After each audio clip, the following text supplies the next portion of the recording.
Hello everybody, it is Dylan from Yugioh Everything, and welcome back to another Yu-Gi-Oh! Arc 5 cast list analysis. The cast for episode 142 has just been revealed. I also want to let you guys know in about 3 or 4 hours from me uploading this video, I will be posting my 5th formal theory video. Here is the thumbnail to try and hype up that theory video. I'm very excited to unveil it. I'm very excited to hear the reception from you guys, obviously the Yu-Gi-Oh! Community, so that should be up in about 3 or 4 hours. But anyway, we are going to get into it. The cast list, the names of people that will be speaking in episode 142, next week's episode of Arc 5. Here it is. We also got a little more about the summary, a little more info from the summary. Yuya, Gangenzika, Sawatari, and Tsukikage engage in a battle royale in the volcano field. As Yuya and Sawatari duke it out in an intense entertainment duel, Yuya suddenly regains memories about the duels in the Synchro Dimension. What are the meanings of those memories, and what exactly is Akiba Reiji's true motive? Here is the cast. Again, that true motive line, it's the same line from 141, so again, they are highlighting, and I think the true motive here is Reiji somehow has his memory of what happened, and he's trying to get Yuya and maybe others to remember,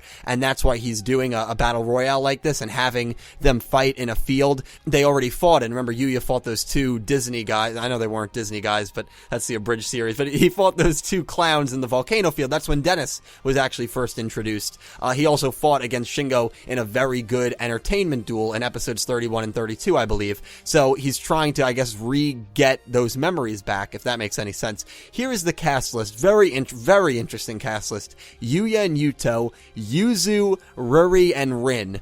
Gangenzika, Shingo, Tsukikage, Shuzo, Tatsuya, Futoshi, Ayu, Nico Smiley, Yoko, Yusho, narrator, Reiji, Reira, Himika, and extras. So after Rin, it's kind of just a normal cast list, except Reira is down there. I feel like a few people are overlooking Reira, but if he's regaining memories about the Synchro Dimension, you would imagine he's going to regain some flashback with Reira.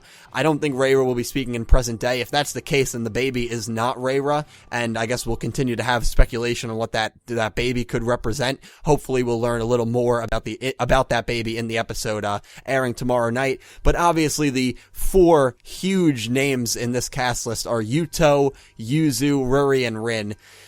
And so it's no shock that when he's getting memories back, Yuzu is going to be in a flashback. There's no shock there. I'm assuming all of them are flashbacks, but the one that I can't put my thumb on, he didn't really run into Ruri at all in the Synchro Dimension. He didn't meet Ruri until they were in Academia, until Yuto and Yuya dueled Ruri and Serena isn't even on this list, and you would think that I would actually think that she, more than Yuzu, you could argue, had a more important role in the Synchro Dimension than Yuzu did, especially from Yuya's perspective. So the fact that Serena isn't on this list, and you have a character like Rin, makes no sense to me, because Yuya, I don't even think Yuya knows who Rin is. I mean, obviously he knows who she is, but in terms of like what she looks like, Yuya's never laid eyes on her, unless, when they were all brainwashed, he did. So I guess, okay. So he does know what Rin looks like. He's been around Rin, but Rin has been used barely. And when Rin is used, you immediately think Yugioh, and Yugioh isn't on this list. It's understandable that Yuri isn't on it, but the fact that Yuto is and Yugioh isn't, but Rin is, makes no sense. That's the confusing thing for me. Rin is on this list, but Yugioh is not, and Serena is not. That's what I'm having trouble putting my finger around in this. So of course, you guys let me know down below if you have any explanation of why that could be. Maybe it's a mistype. I don't like to say whether things are mistypes or not, because sometimes you get them, but they're very rare, and I don't like to just, oh yeah, that's the excuse I'll use. It's just a mistype. I really don't know, but the fact that they are speaking in this episode, will it be in flashbacks? I'm trying to think, if he gets memories about the Synchro Dimension, Ruri, in what flashback is Ruri going to even speak? Because the only interaction he had with Ruri, if this is all through Yuya's mind, was not in the Synchro Dimension. It was in the Fusion Dimension. It was in Academia. And the same could be said for Rin, but he really didn't even have an interaction with Rin in Academia. Yuzu, he had a very minor interaction with during the Barrett and Sergei duel, and also when Roger was defeated. They had that nice moment before, of course, she was sucked through a void, and that was that.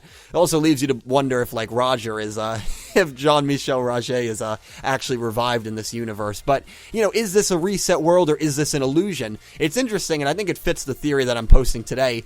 One of the only characters that was able to create fake realities and fake memories was Darkness, was Night Shroud, and you just gotta wonder if with all the cameos and curveballs they've thrown, if they're going to throw one last curveball and this guy right here is going to be the main villain perpetrating everything, the only flaw in that is his modus operandi is much different in this show than it was in GX, because in GX he was trapping people into his own world by faking these memories or using darkness within people to get them to sink into darkness and pretty much get them to go into his world and leave reality. But he was able to create these fake memories and these illusions and these fake worlds, and you just wonder if, again, they're just going to throw one last curveball at us. I think it would be awesome, but that is left to be debated. Is this actually reality or not? Who knows? And if it's not reality, how was Reiji able to escape it? I don't know. Still no Sora, still no Shun. That's interesting that Yuto is on it, but Shun is not. Are the U-boys still within Yuya, and maybe Yuto awakens in this duel? I don't know. Is Yuzu maybe not in a flashback? Is she maybe waking up somewhere, and Ruri and Rin are somehow within her, and all the Bracelet Girls are within each other? That's a possibility. I really have no idea. I cannot wait to read your guys' comments down below. It should be a fun day to see all the speculation about this and about the theory. I'll be posting it again in a few hours, so I'm looking forward to a really, really fun day. But yeah, this was definitely a really, really interesting piece of information. Again, I think in 3 or 4 days, we will be getting 143 and 144, and that should really tell us how Yu-Gi-Oh! Arc 5 is going to conclude and whether maybe this is reality or not. So leave all your thoughts down below, guys. I thank you, as always, so much for watching. I hope you have an awesome day. I will see you later. Pumpkin Hill, I got to find my lost speed. I know that it's here, I can sense it in my feet. The great emerald's power allows me to feel. I can't see a thing, but it's around somewhere.